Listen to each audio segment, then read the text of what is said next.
नमस्कार। राम राम दोस्तों। मैं आपका दोस्त बनवारी लाल नायक आज आपको लेके चलता हूँ एक ऐसे टॉपिक की ओर जो संबंधित है अजमेर के शासक या दिल्ली के शासक या भारत के अंतिम हिंदू सम्राट पृथ्वीराज चौहान से संबंधित है। आज मैं आपको बताता हूँ कि पृथ्वीराज चौहान और मोहम्मद गौरी के बीच युद्ध होता है, एक तराइन का युद्ध 1192 ईस्वी। उस युद्ध के बाद क्या हुआ, इतिहासकार क्या क्या लिखते हैं कि उस युद्ध के बाद क्या हुआ। सिंपल से बताऊं तो बहुत से इतिहासकार लिखते हैं कि पृथ्वीराज चौहान मोहम्मद गौरी के बीच लगभग 17 युद्ध हुए। जो बड़े युद्ध हुए दो, वो है तराइन का प्रथम युद्ध और तराइन का सेकेंड युद्ध। तराइन हरियाणा में एक जगह है, मैदान था बड़ा सारा। प्रथम युद्ध होता है 1191 ईस्वी में। पृथ्वीराज चौहान मोहम्मद गौरी को क्या मारते हैं और मार के उसे वापस उसके अफ़गानिस्तान भेज देते हैं। गौर गजनी वापस अफ़गानिस्तान भेज देते हैं।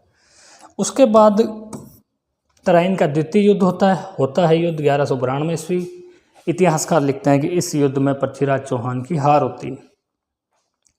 अब बात करेंगे कि हार के बाद क्या हुआ। मेरा जो वीडियो बनाने का मेन मकसद यही था कि इस तराइन के द्वितीय युद्ध के हारने के बाद क्या हुआ। 1192 ईस्वी में युद्ध होता है दोस्तों, द्वितीय। छल कपट कैसे भी करके गौरी जीत गए। देखो, चाणक्य एक बात कहते हैं कि साम दाम दंड भेद, युद्ध जीतना, तो युद्ध जीत लिया इन लोगों ने। अपनी संस्कृति ऐसी नहीं रही। अपन लोग उस महाराणा प्रताप के वंशज हैं। उस महाराणा प्रताप हमारे पूर्वज ऐसे रहे हैं जो अपने साथ दो तलवार लेके चलते थे, एक तो अगले दुश्मन के लिए और एक अपने लिए, कि अगर दुश्मन निहत्ता है तो अपन उस पर वार नहीं करेंगे, उसको तलवार देंगे और फिर मारेंगे शान से। कहता ना, घर में घुस के मारेंगे, वो वाली बात है। लेकिन छल कपट से 1192 का युद्ध जीतते हैं। इसके बाद अब आते हैं, एक इतिहासकार का नाम है दोस्तों चंद्रवरदाई। चंद्रवरदाई ये पृथ्वीराज चौहान के दरबारी थे। इन्होंने एक बुक लिखी दोस्तों, पृथ्वीराज रासो। इस रासो बुक में ये लिखते हैं कि पृथ्वीराज को तराइन हरियाणा के युद्ध में गिरफ्तार किया गया और गिरफ्तार करके कहाँ ले गए इसको, गजनी ले गए पृथ्वीराज को। सम्राट पृथ्वीराज को कहाँ ले गए, गजनी, अफगानिस्तान की राजधानी। वहाँ पे दरबार सस्ता है और गौरी ऊंची जगह बैठ जाता है, ऊंचे सीट पे बैठ जाता है। और उसके बाद जो शब्दवेदी बाण, पृथ्वीराज की आंखों पर पट्टी बांधी जाती है और शब्दवेदी बाण चलाया जाता है। और चंद्रवरदाई वहाँ पे एक कोटेशन बोलते हैं कि 4 बास 24 गज अंगुल अष्ट प्रमाण, ता ऊपर सुल्तान मच चुके चौहान।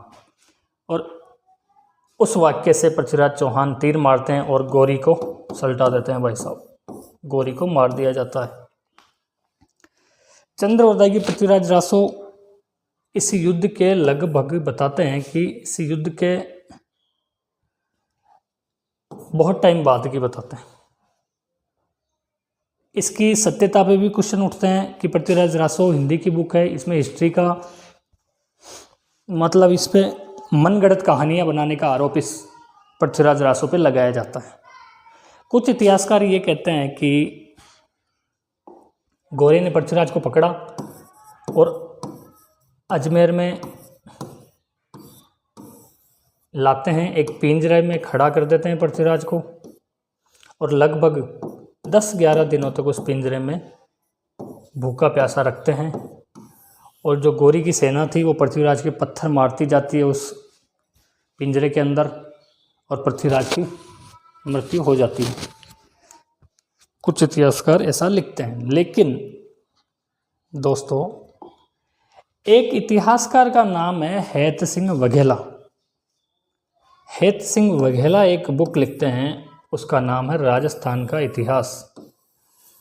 इस किताब में ये लिखते हैं कि एक इतिहासकार या पुरातात्विद है बीएम दिवाकर। इन बीएम दिवाकर को 19वीं शताब्दी में